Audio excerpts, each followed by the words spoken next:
finish.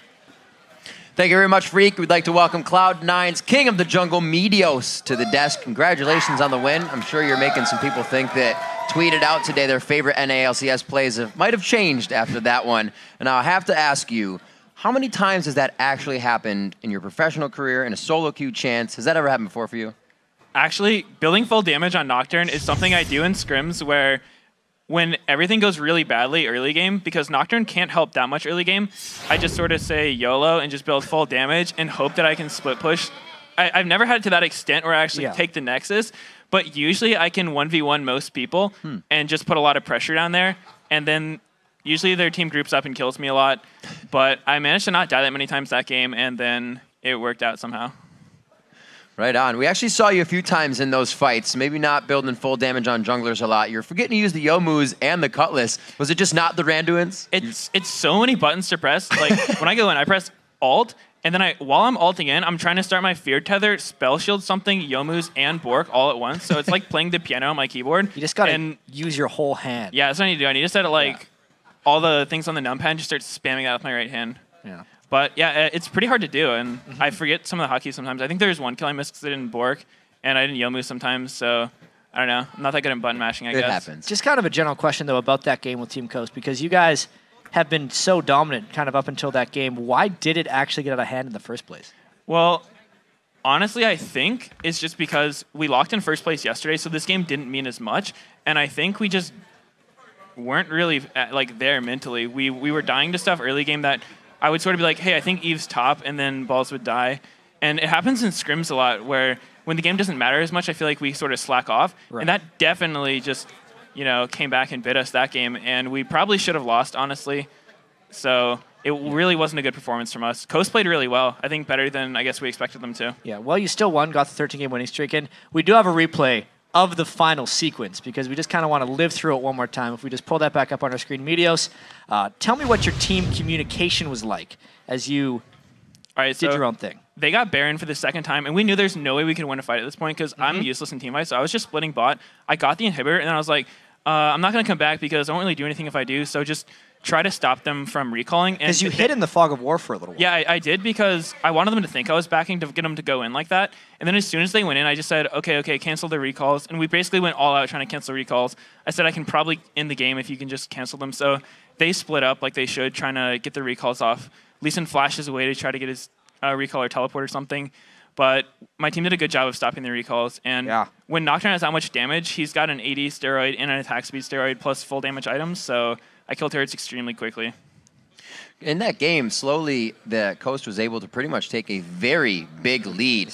What led to all of this? How were you guys able to creep back into the game to even allow you to begin split pushing again? Because Coast had quite a lead. They did have a huge lead. One thing we had going for us is we had Gragas plus a bunch of tanky champions that are hard to kill.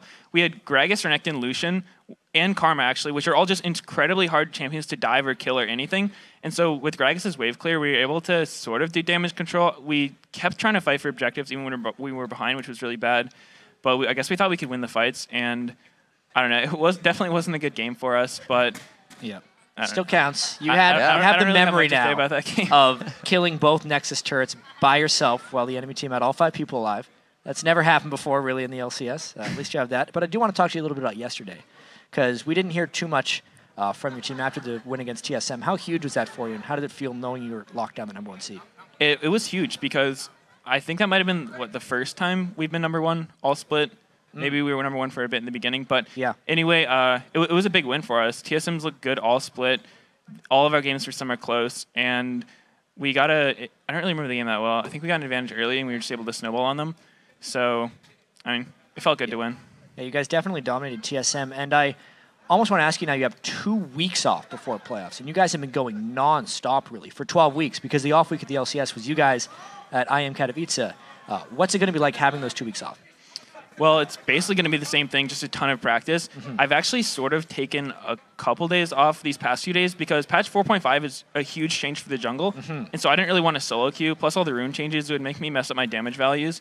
So I've been playing a lot of Hearthstone. And then, so this next 2 weeks basically is not going to be a break. And, we're just going to practice a lot, get as many scrims as we can. And try to come in strong for the playoffs.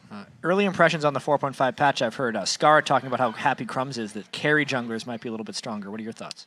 I haven't actually. I played one game where I played Lee Sin and lost to Shifters and Zhao, which apparently he's been winning every game with. Mid or jungle? He's been playing jungles and Zhao. Okay. He was like 0-10 and he still won the game. I don't know. He's just too good at the champion. And so, yeah, I guess Feral Flare is really strong is what I've been hearing. So I have a lot to try out. Some champions have gotten buffed, some have gotten nerfed. The items have gotten changed. So there's a lot of work to do. And what happens when something like that, where the jungle will be affected a bit? How does the team kind of respond to that overall? Is it like, let's see what Meteos can do now, or are you going to kind of roll with the punches as they have been for Cloud9? Well, we basically just, look at all the changes. We try to get an idea in our head of what will be good.